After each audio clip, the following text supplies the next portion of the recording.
Seja muito bem-vindo, seja muito bem-vindo, amigos e amigas do YouTube, aqui é o professor Leonardo. Esta é a aula de número 142 do nosso curso de Filosofia, curso voltado para pré-vestibular, Enem e concursos. Estamos agora no módulo 5, Metafísica. Lembrando, módulo 1, Introdução e Fundamentos de Filosofia. Módulo 2, Epistemologia. Módulo 3, Ética. E módulo 4, Política. Todas as aulas estão gratuitas aqui no YouTube. Dessas aulas nós produzimos a apostila, estão à venda no site www.leonardobragaflores.com. Você é o nosso convidado. Para quem está chegando na aula de hoje aqui, 142, a aula 141, a aula anterior a essa, está aqui no YouTube a aula, é o conceito de arqué. Aqui na aula 142 nós vamos ver a arqué do Tales, ou seja, o princípio primordial, a origem, o elemento que deu origem a origem de todas as coisas, segundo o primeiro filósofo da história da filosofia ocidental, Tales. Beleza? Então, se você perdeu a aula passada, assista para que você pegue essa conexão. Mas chegando na aula de hoje, você vai entender também. Então, lembrando a aula passada, nós vimos o conceito de arqué. Arqué, escreve assim, conforme está aí nesse quadrinho para você, tá? Arqué, assim.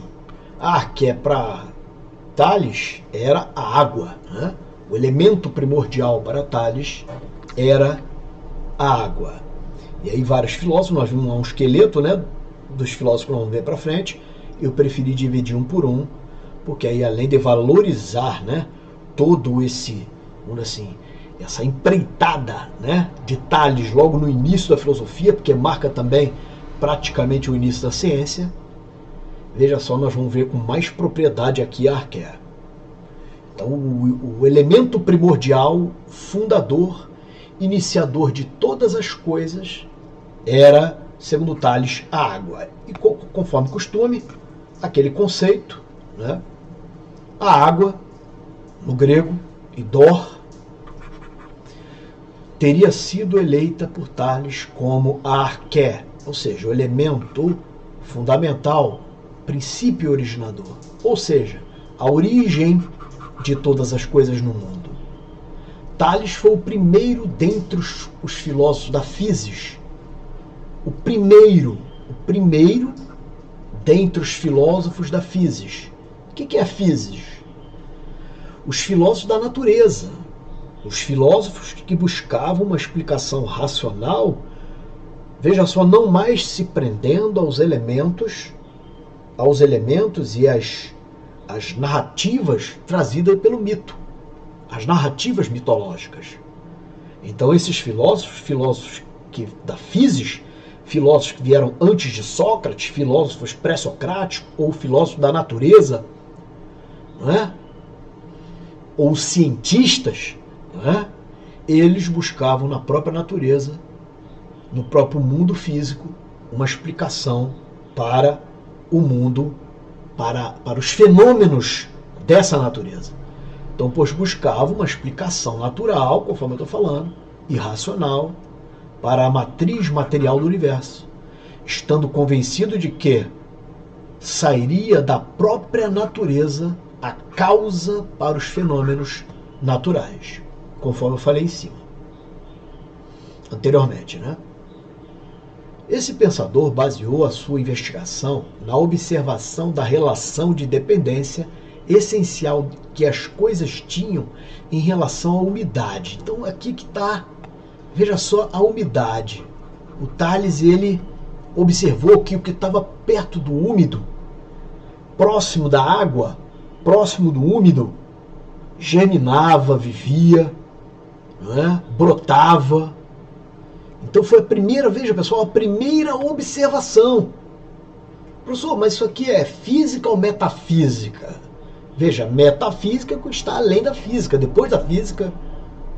Mas para estudar a metafísica, nós começamos, os estudos não começaram a falar sobre espírito, sobre Deus, essas coisas, pessoal.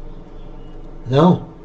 Os estudos começaram primeiro na terra, na água, na natureza.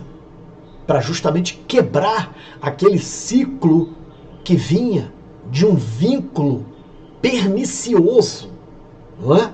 Ruim, com a força do sagrado implementada nas poesias de Homero e Hesíodo, nas poesias no geral, trazidas pelos rapsodos, pelos poetas e outros, né? Então é isso, foi o primeiro aí, Tales com a água, foi o primeiro a desafiar a superstição, pessoal, e dizer assim, cara, peraí, não é bem assim, está chovendo, não é porque um Deus colocou chuva nesse momento, um dos deuses do Olimpo, por exemplo, colocou chuva nesse momento. Não, está chovendo porque a água, né, de alguma forma evaporou, condensou nas nuvens e a água caiu, por exemplo. Então começou-se a pensar isso, essa questão. Valeu, gente? Então vamos em frente. A umidade, de modo que isso seria a causa de geração e manutenção da vida. O quê? Causa de geração e manutenção da vida, tanto animal quanto vegetal. Além disso, percebeu também que a água assume diferentes estados.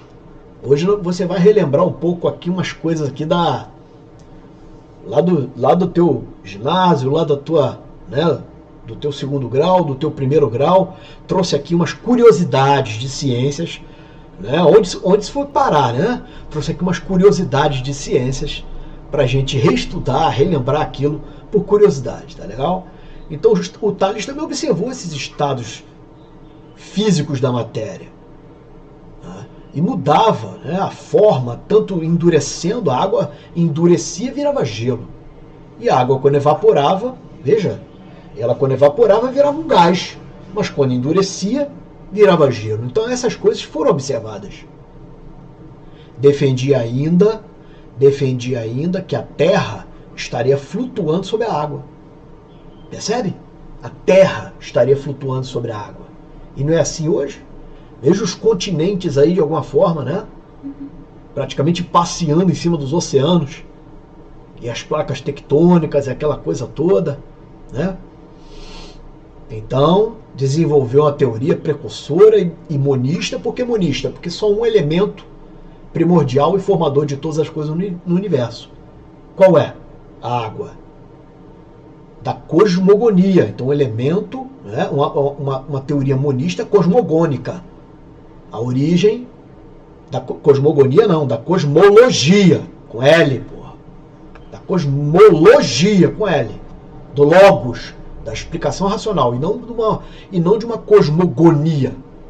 Do gonos, ou seja, do sexo, da relação entre os deuses. Não é isso. Mas não era mais deuses se juntando para formar o mundo. A cosmogonia.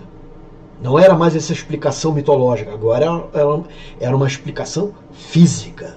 Agora uma explicação cosmológica. Tranquilo? Afirmando que tudo dependeria da água para existir. Alguém pode achar, pessoal, esses estudos rudimentares, mas olha só, nós estamos falando de século 6 a.C., 7 para 6 ali, 6. E, cara, os primórdios da ciência, de tudo que se conhece hoje, cara, né? Claro, da filosofia ocidental. Foram os primeiros passos da filosofia no Ocidente, que eu falei. Seus estudos colaboram demais para a ciência futura. Colaboraram, né? Demais para a ciência futura. Acrescenta aí o James Magnon. Em nível visceral, Tales viu a água como fonte de vida, uma necessidade indispensável para a sobrevivência. Fechamos com chave de ouro aí o conceito. A arqué do Tales. O princípio, então, o elemento primordial para Tales, a água.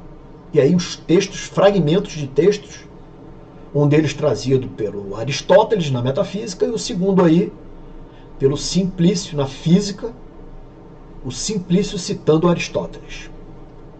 Aceita um café?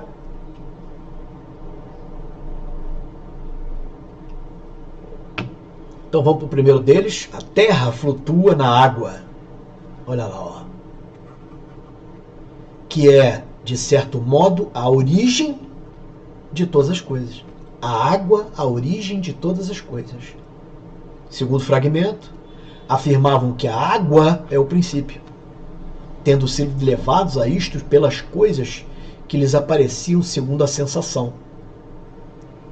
Pois o quente vive com o úmido. Olha,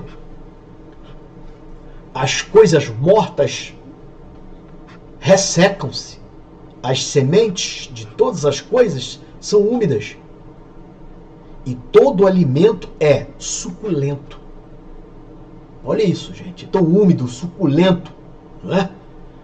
E as sementes viviam perto de quem? As sementes que, de alguma forma, tinham vida, viviam perto da umidade, do úmido, da água. Não é, é muito comum você ver, quando tem um riacho ou um rio, né?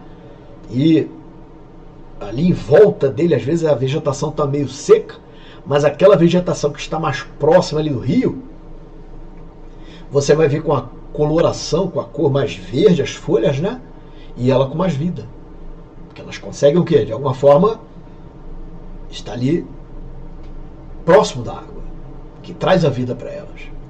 Bom, continuando então a leitura do fragmento, de onde é cada coisa, disto se alimenta naturalmente. A água é o princípio da natureza úmida e continente de todas as coisas. Por isso, supuseram que a água é o princípio de tudo e afirmaram que a terra está deitada sobre ela. Muito interessante aí, né, pessoal? Bom, praticamente a Arqué de Tales acabou, mas eu trouxe algumas curiosidades. Vou ser rápido com elas, tá legal? Tem algumas coisas que te incomodam, né? Bom, primeira curiosidade aqui. Água. Se caísse uma prova para você, ou então perguntasse para você a fórmula da água, sem entrar em muitos pormenores aí, porque nem nossa área de domínio, né? Isso é química. A fórmula química da água é o H2O. Mas o que é isso? Olha lá, ó. É o mesmo que dizer que para cada molécula de água existe a ligação de dois átomos de hidrogênio, esses dois Hs aqui, ó, com um átomo de oxigênio. Então, se um dia perguntasse para você, existe oxigênio na água? Perfeito. Os peixes ali não respiram? Eles conseguem obter, claro, por um sistema de respiração específico, né, dessas espécies, eles conseguem tirar o oxigênio da água e ali o quê? Respirar. Mas a água também, ela é composta de duas, né, ela tem dois átomos de hidrogênio. Esses dois átomos de hidrogênio se ligando com esse átomo de oxigênio vai formar o H2. Por isso H2, ó, H2 são dois H, H2 são dois H, né, que aqui também é cultura geral, né, cara? E quem sabe um pouquinho te fala, né? Olha lá, H2, ó, são dois átomos, né, de hidrogênio para um de oxigênio, vai formar essa molécula aí da água. Tranquilo? Vamos em frente. E aí, você sabe aquela diferença dos estados da matéria? A transformação do sólido para o líquido, do líquido para o gasoso. Primeiro, o que é? Quais são os três estados? Ainda curiosidades, tá, pessoal? Estados físicos da água. Curiosidade geral. Sólido, líquido e gasoso. Ele vai ser sólido a 0 grau, vai virar gelo. 0 grau, você pega o termômetro, 0 grau. Tá legal? Vai ser líquido de 0 a 100 graus, vai estar na forma líquida. Joia? Mas se aumentar muito a temperatura, for mais de 100 graus, ele vira gás. Ele começa o quê? Evaporar. Então, os três estados da matéria. E aí a mudança de estados. As mudanças são, ó, fusão, tá aqui, ó. Vaporização, você pode chamar também de evaporação. Evaporação, vaporização, tanto faz. Tá aqui, ó, liquefação ou condensação, são dois nomes ali. Solidificação e sublimação. Beleza? Esses estados aí. Fusão, vaporização, liquefação ou condensação. solidificação e sublimação. Vamos relembrar, a fusão é a passagem do sólido para o líquido. Fundiu. Então a passagem do sólido para o líquido. Eu não trouxe aqui o cubo de gelo, mas tem outros instrumentos aqui, ó. Trouxe hoje para mostrar para você uma panela de pressão. Olha aqui, olha como é que a aula hoje está interessante, ó. Aí, panela para mostrar. E um bule. Por que será que eu trouxe essas coisas, né? O copo d'água foi para lá. Tá legal? O copo d'água já foi para lá.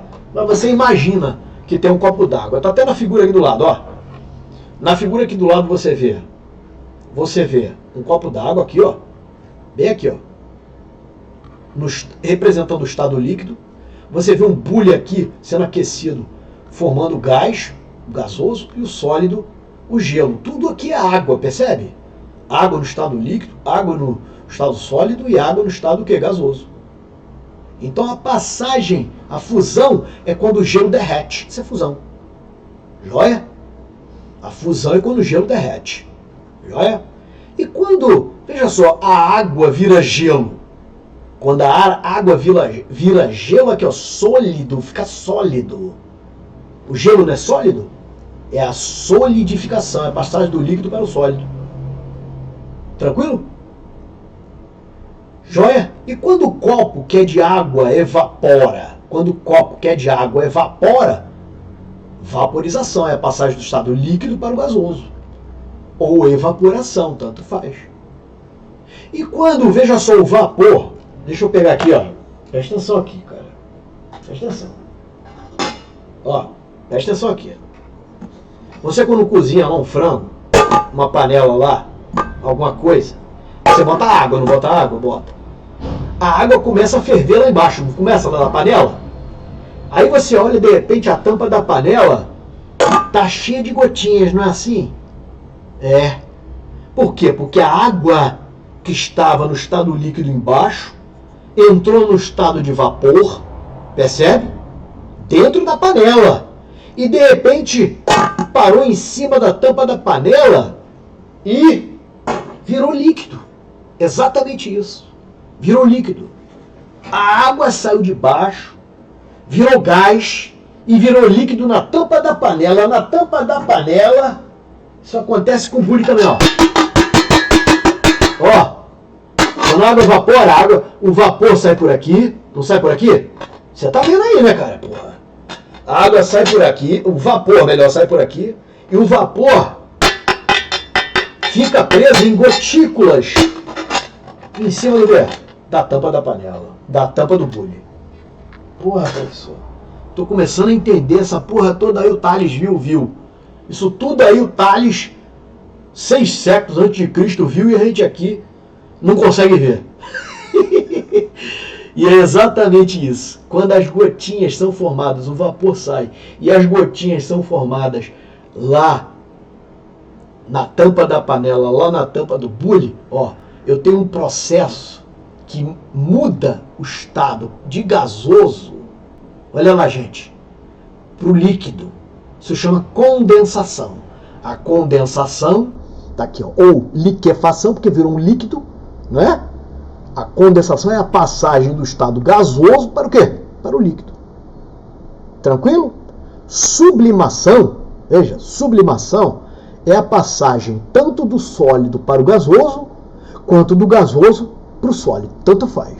Claro, cara, se tu pegar uma pedra de gelo, né, colocar numa superfície ultra quente, né, numa temperatura absurda, e de repente, sei lá, mais de 2.000 graus, e aquela pedra, uma pedrinha pequena, desintegrar, virar vapor imediatamente, como é o nome disso? Sublimação. Vamos supor que ocorra isso, tá legal? Com toda a licença aos professores de ciências. Não sei se vai exatamente acontecer dessa forma, mas de repente uma pedrinha pequena de gelo numa superfície de 3.000 graus, né? Uma chapa quente de 3.000 graus, vai bater e vai virar gás imediatamente, né? Na minha percepção aqui, nunca fiz essa experiência, mas de repente vira, né? Então, sublimação então é a passagem do estado sólido para o quê? Para o gasoso e vice-versa, sem passar pelo estado líquido. Agora essas questões aí, ó, aumento de temperatura, né?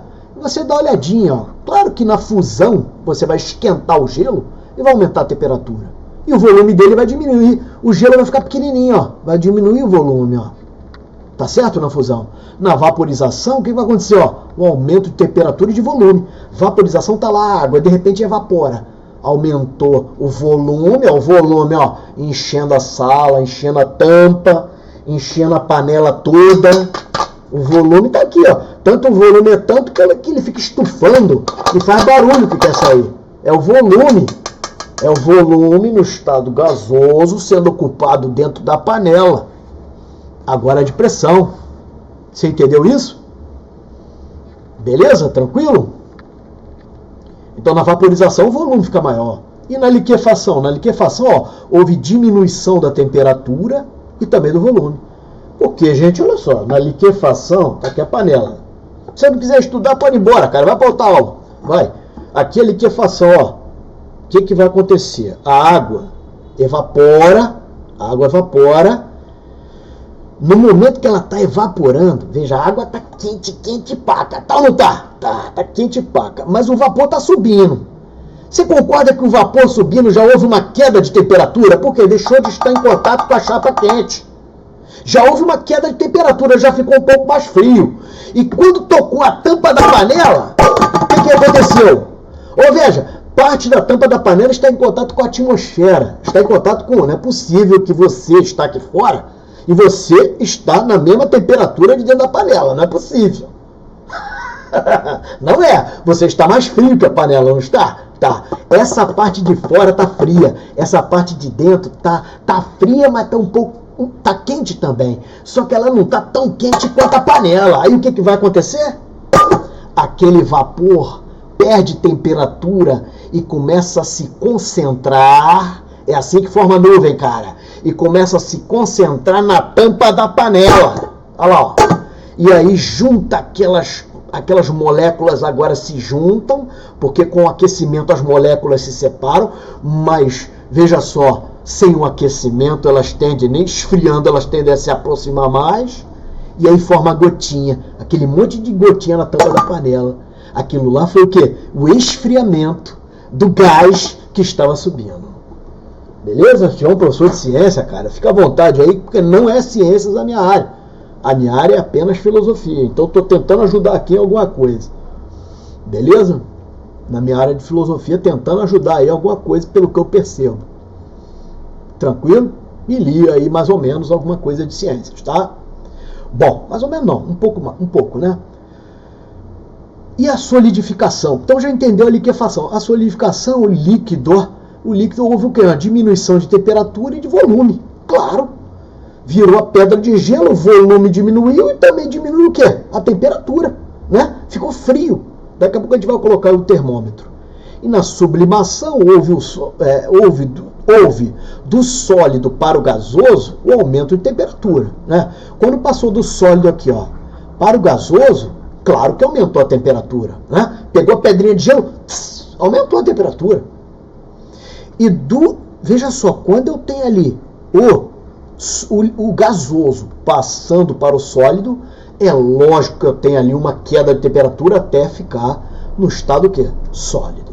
Tranquilo? Então os exemplos estão aí, né? O gelo derretendo, a água na panela de pressão, né? A formação de gotas na tampa da panela e também a formação de cubinhos de gelo e por último aqui o gelo seco, justamente esse processo aí, tá? Vamos em frente? Daí vem essa coisa aí, né? Você já deve ter visto um termômetro, né? Por aí. Professor, cara, o que isso tem a ver com Thales? O que você acha, hein? Totalmente, tu não acha não? A gente tá aqui, porra, se bobear o Thales desse mais um pouco, ele ia criar essa parada toda aí, cara. Mais um pouco de vida, ele ia... ele ia... Mas a filosofia é assim, né? E a ciência é assim. Uma vai complementando o outro e a gente vai conversando. Bom, se você vê um termômetro, pessoal, olha aqui, ó, com uma letra C aqui do lado aqui, ó, e uma letra F aqui assim, e essas temperaturas, percebe? De 50 a 30 graus negativo e 50 graus para cima aqui vai subindo, né? Gente, o que significa aquele C e aquele F? Aquele C significa Celsius e aquele F significa Fahrenheit. Bom, faltaria uma terceira ainda, medição da temperatura, né? O processo de medição de temperatura, que é o Kelvin. Então existem países, né, vários, mais de 200 países pelo planeta, e o que é que acontece? Cada país vai, né, de alguma forma, adotar aí o seu próprio sistema de medição. Mas o que eu quero trazer aqui para te ajudar é essa formulazinha aqui, ó, cara. Coloquei ela aqui porque ela pode te ajudar numa prova qualquer por aí. Tá legal, cara? É a passagem da temperatura de Celsius para Fahrenheit.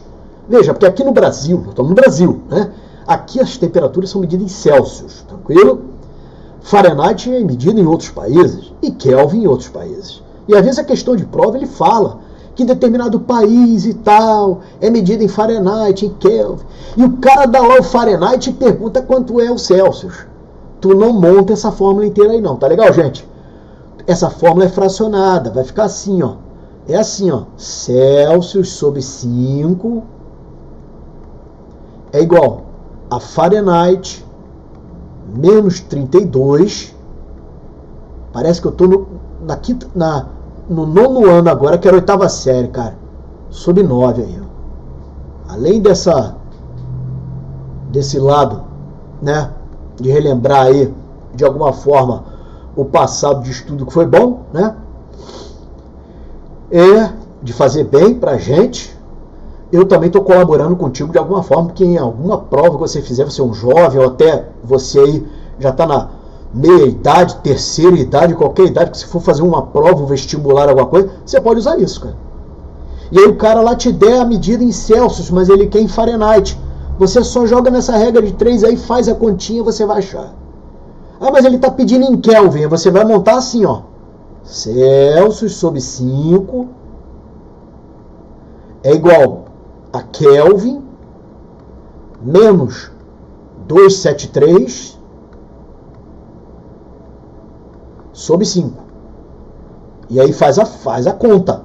E aí acha o Celsius, acha o Kelvin e acha o que ele quiser. Tranquilo? Beleza? De repente tu esqueceu aqui, de repente tu esqueceu não, porque olha aqui, ó, veja só, você pode aproveitar só daqui para lá também, ó, a fórmula.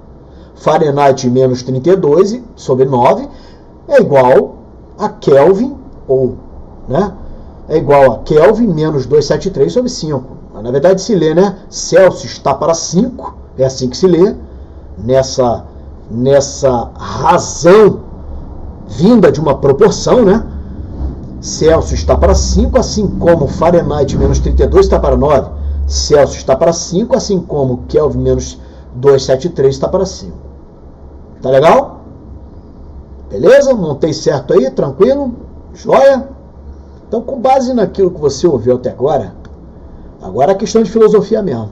Faça essa questão aí que caiu na Universidade Estadual do Goiás. Olha, eu ia falar Universidade Estadual da UERJ. Não, Universidade Estadual do Goiás. Olha, o jogo do Brasil acabou agora, hein, cara. Então eu tô com a cabeça meio no jogo, meio aqui, mas como a aula já estava montada, a gente não quer parar aqui o curso, não é? É um curso que está sendo trazido de maneira séria. Tá aqui o conteúdo para você, cara. Questão aí cobrando Arqué de Tales. Então vamos lá. O que você viu é mais do que o suficiente para matar isso aí. Tales foi iniciador da reflexão. Foi o iniciador, ó, da reflexão da physis. Pois foi o primeiro filósofo a afirmar a existência de um princípio originário e único. Primeiro a afirmar. O primeiro a falar sobre Arqué, né? Causa de todas as coisas que existem, sustentando que esse princípio de tudo é água. Tudo se origina a partir dela. Essa proposta é importantíssima, podendo com boa dose de razão ser qualificada como a primeira proposta filosófica. Olha, primeira proposta filosófica é um trechinho lá do livro do Giovanni Reale, né? Daquilo que se costuma chamar de começo da formação do universo. Ou seja, Arqué.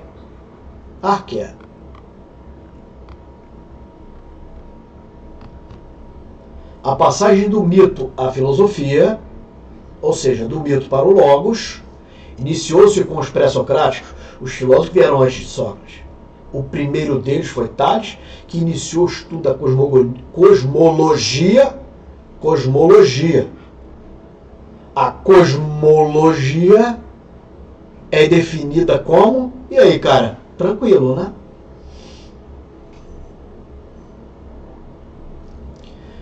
Vamos lá?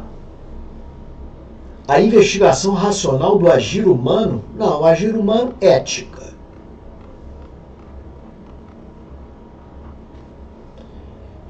Ou antropologia. Não, falso. A investigação acerca da origem e da ordem do quê? Do mundo. Perfeito. Essa, a princípio, é a resposta. E, bom, não deve ter uma melhor que essa. O estudo do belo. Não, aqui é estética. E da arte. Na arte, estética. O estudo do estado civil e natural do ordenamento jurídico. Nossa, aqui é direito. Nada a ver. Falso e falso. Então a resposta certa, bem de bola, a investigação acerca da origem do mundo. Ali o Tales estava realmente com a cosmologia investigando a arqué. Beleza? Bom, a gente aqui... primeiro, antes de falar ali nas apostilas, rapidinho, vou pedir aqui o teu like, joia, o compartilhamento para aquele colega que está estudando. E é isso aí, cara.